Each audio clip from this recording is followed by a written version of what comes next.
Oceania Championships 2011, Yakandanda, absolutely the place to be. You can't miss this one. If you've been orienteering once in your life, this is the one that should be your next one. If you haven't orienteered for a long time, come back to this one. If you've been orienteering a time, you'll be on the ball, you'll love the challenge. It's all going to be here. It will be the event. Please come along and enjoy it.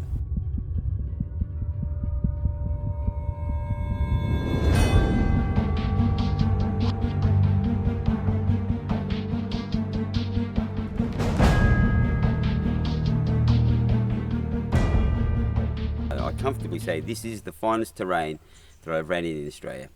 It's going to be one of those challenges that everyone will really enjoy. The terrain is extraordinarily good, high quality sluiced gold mining, discovered by the team post WOC 85, nurtured by Lee Privet, manicured by Alex Tarr with some extraordinary map work. Then I've had the great pleasure of setting the courses, and quite honestly it is an easy task. You can drop the circles just about anywhere in the forest and it's going to be hard, it's going to be fun. And then we've got the extraordinary, superb organisation of Darren Meeking and all his team bringing you something really special. You can look forward to some spectator enjoyment that you probably wouldn't have otherwise expected to get in Australia. We're trying to bring European, Scandinavian, world standard orienteering organisation to our local event, to this Oceania Championships, and it will be something really special. It's one of those events I assure you should never miss out on. It's one of those ones, once in a lifetime type occasions.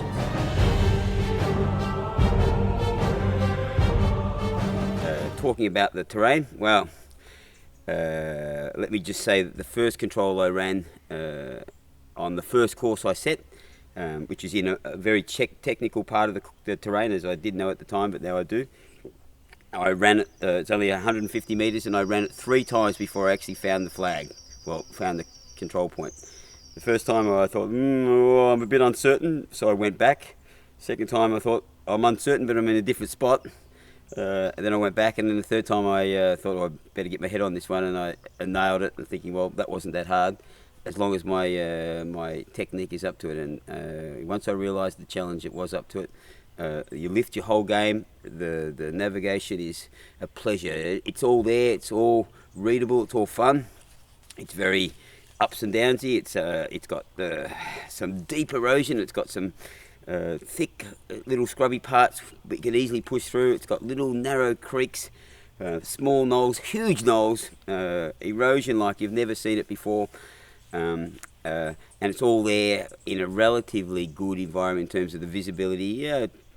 Tricky in parts, no question, more so by the constant bombardment of the map and the variation in the terrain. It's up and down, it's up and down. It's not hilly, but you're constantly climbing up and down these little banks.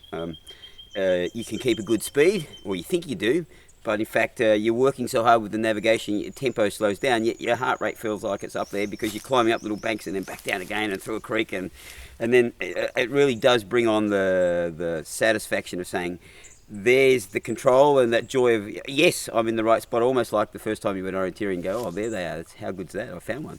And you get that control after control. I think we've got just about every course, or we've got every course offering a high quality navigation the whole way. So from W75 all the way through to M21 Elite, there's going to be every step going to be a really enjoyable one. What's the right technique?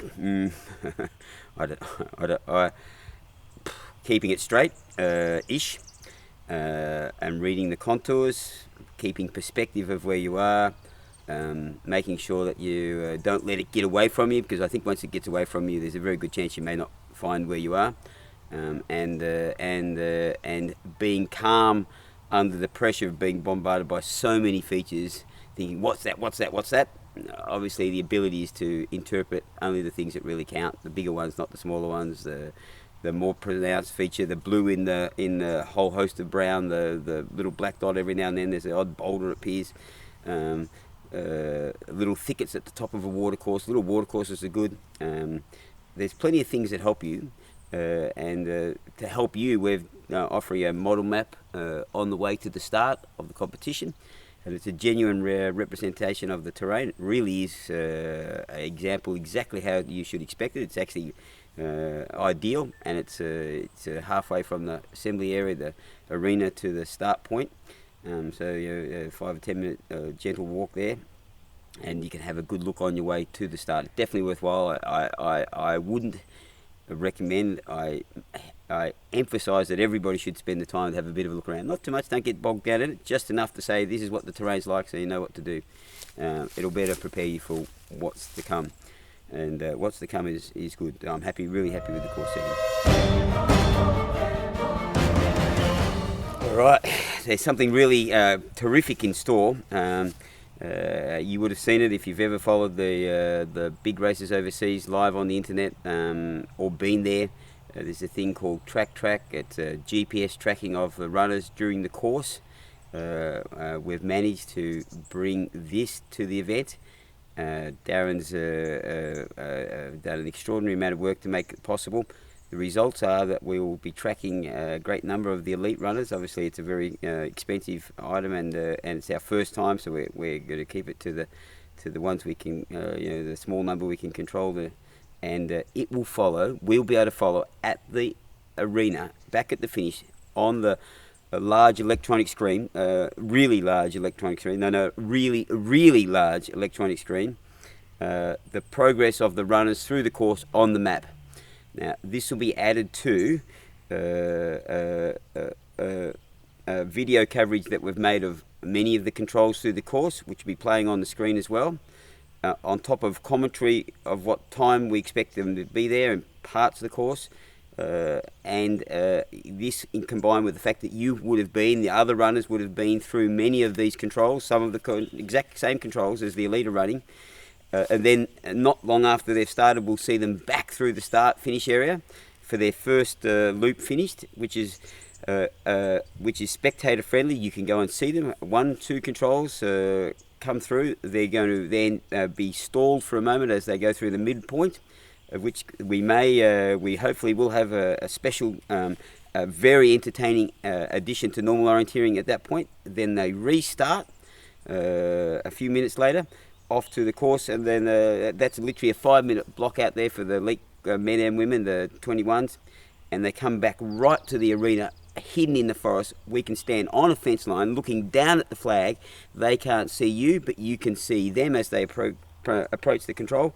You'll be able to see them in full swing, doing what they do best under the most intense orienteering pressure that you'll discover in Australia.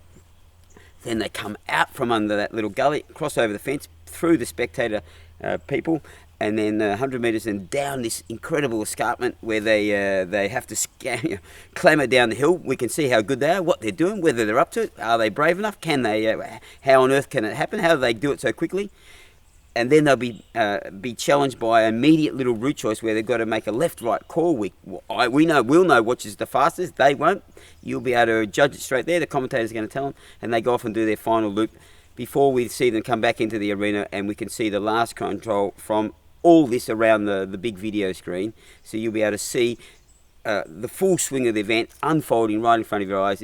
It will be an exciting, we promise it'll be an exciting occasion, and we're really trying hard to make sure that you get to feel what it is like to be at a big European event here in Yakadata, the soon to be the epicenter of orienteering in Australia.